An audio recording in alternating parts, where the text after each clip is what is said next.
Et donc tu vas nous raconter une histoire qui s'est passée à l'hôpital qui paraît être inventée. Dans un film on dit non ça c'est trop. Et pourtant c'est arrivé. Oui parce que là je vais vous parler d'un autre amour possible. Vous allez comprendre pourquoi.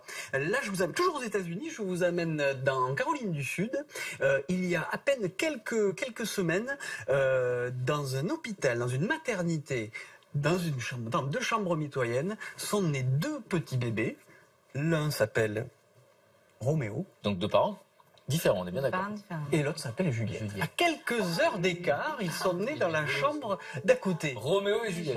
Ils se sont pas concertés. Ils se sont pas concertés parce que les parents ne se connaissaient pas. C'est un hasard pur. C'est la photographe de l'hôpital qui a pris l'un en photo, qui va dans la chambre voisine et dit mais vous êtes frères. Mais pas du tout, dit on ne se connaît pas.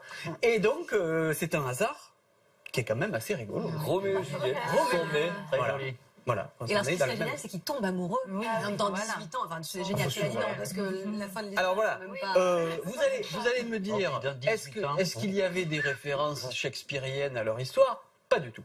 Roméo s'appelle Roméo parce que les parents sont fans d'un chanteur qui s'appelle Roméo Santos, que je ne connais pas du tout. Et la petite s'appelle Juliette parce qu'ils avaient déjà un garçon qui s'appelait Jonas. Il fallait un autre nom en J. Donc ils ont appelé Juliette, voilà quoi, c'est comme ça. Comme toi tu t'appelles Frédéric parce que tes parents étaient fans de Frédéric François. Aucun rapport avec Shakespeare. Mais alors donc là il n'y a pas de rapport avec Shakespeare, c'est quand même un hommage à son œuvre. Et puis c'est toute une symbolique, parce qu'on parlait des amours interdits. J'ai vu que ça vous plaisait cette histoire.